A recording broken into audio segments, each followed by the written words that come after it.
Something happens in the first 3 seconds of a crisis that tells you everything about a person. The pipe bursts. The screen freezes. The call comes in that changes everything. And in that moment, most of us do the same thing.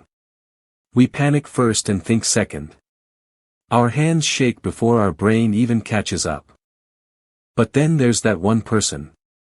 You know exactly who I mean. The one who walks into the wreckage, goes quiet for half a second, and then just starts. No freaking out. No frantic Googling. No asking who's to blame. They just move. And you stand there thinking, what is wrong with me that my first instinct was to fall apart? Here's the thing. It's not intelligence. It's not even experience, not really. It's something quieter than that, something that got built a long time before the pipe ever burst. And once you see what it actually is, you will never unsee it again. In this video, I'm going to show you exactly what separates the people who fix things from the people who freeze. Where it comes from. Why some of it isn't as healthy as it looks. And how you build it, even if you've spent your whole life being the one who falls apart first. Let's start with a concept from the 1970s that explains almost all of it. A psychologist named Bandura called it self-efficacy. Strip away the academic language and it means one thing. Your belief that you can handle what's in front of you. Not confidence in general. Not some vague sense that things will work out. Something much more specific. The feeling of, I've handled things like this before, and this thing is handleable too. Bandura found that this single belief changes almost everything about how a person responds to a problem. How long they stick with it before giving up. How much effort they're willing to spend when it gets hard. Two people can face the exact same broken thing, and one of them will dissolve into panic while the other one rolls up their sleeves, and the entire difference sits inside this one belief. So where does it come from? This is where it gets personal. Think about the very first time, as a kid, you tried to fix something and it actually worked. Maybe you jiggled a wire and the light came back on. Maybe you pressed on a cut and the bleeding slowed. It sounds small. It wasn't. That moment rewires something. Suddenly the world isn't just something that happens to you. It's something you can reach into and change. And the next time something breaks, your nervous system doesn't collapse into shutdown. It tips into something closer to curiosity. Oh, this is a puzzle. I've solved puzzles before. Bandura called these mastery experiences, and they are, by a wide margin, the most powerful source of self-efficacy that exists. Not being told you're capable. Not watching someone else do it well. Actually doing it yourself, even badly, even just once. Now pause for a second and think back.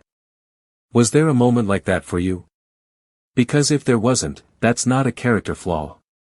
That's information. There's a second piece to this, and it comes from a researcher named Julian who studied something called locus of control. It's basically the degree to which someone believes their own actions shape what happens to them, versus luck, fate, or other people. People who land on the internal end of that scale don't just fix more things. They're less likely to spiral into depression. They handle stress without their whole life falling apart around it. They keep going longer before they quit. This shows up across cultures, across age groups, across completely different life circumstances. The belief that your effort actually matters might be one of the single most protective psychological traits a human being can carry. And here's what almost nobody tells you. Most fixers were not born this way. It usually traces back to one specific kind of childhood moment. Sometimes it was a parent who refused to hand over the answer and said, "Figure it out, I'll help you think it through." And sometimes, and this is the part that stings a little, it was a parent who simply wasn't there to help at all. So the kid learned to help themselves because nobody else was coming. Both roads lead to the same destination. Just through very different weather. Now here's something that looks like confidence from the outside but is actually something else entirely. When a real fixer walks into a broken situation, they are not certain it's going to work out. They don't have some secret guarantee the rest of us are missing. They feel the same uncertainty you do. The difference is what that uncertainty means to them. For most people, not knowing feels like a verdict. For fixers, it feels like a starting point. There's a name for this too. Tolerance of ambiguity.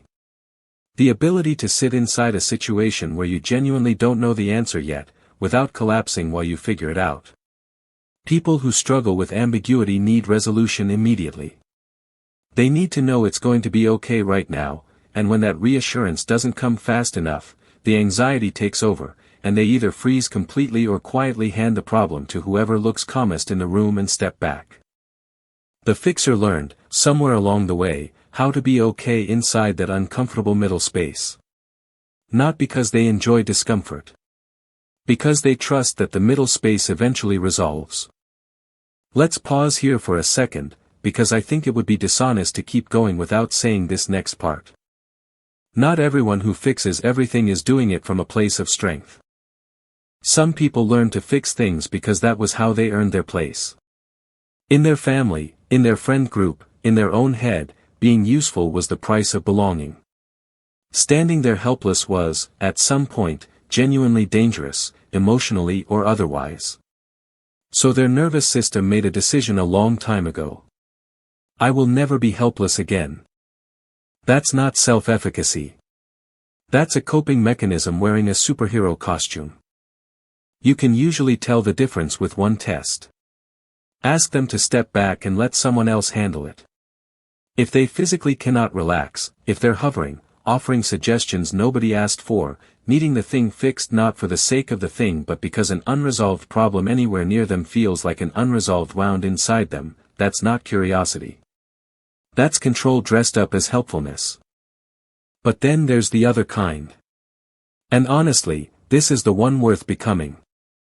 These are the people who fix things because broken things genuinely fascinate them. The space between not working and working is, to them, one of the most interesting places in the world. They'll take apart something they already repaired just to understand it better. They'll explain exactly what went wrong in detail nobody asked for, lit up like they just discovered something beautiful. These people didn't fall in love with being needed. They fell in love with competence itself. The process. The figuring out. Spend enough time around someone like that and it recalibrates you, whether you mean it to or not.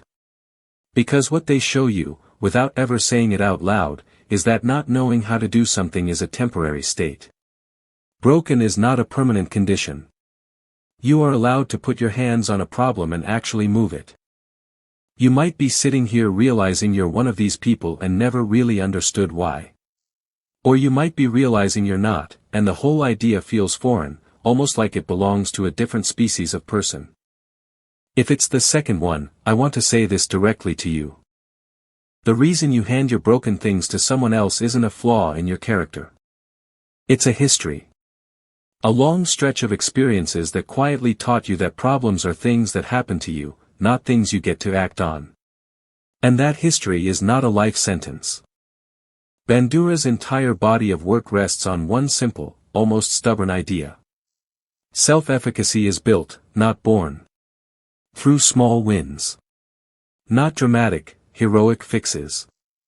Just the tiny, unglamorous moments of, I tried, and it actually worked. You tightened the screw yourself instead of calling someone. You made the uncomfortable phone call instead of avoiding it for another week. You sat in the not knowing for 5 more minutes than you usually would, and the world didn't end. That's the whole beginning. Not confidence. Not a personality transplant.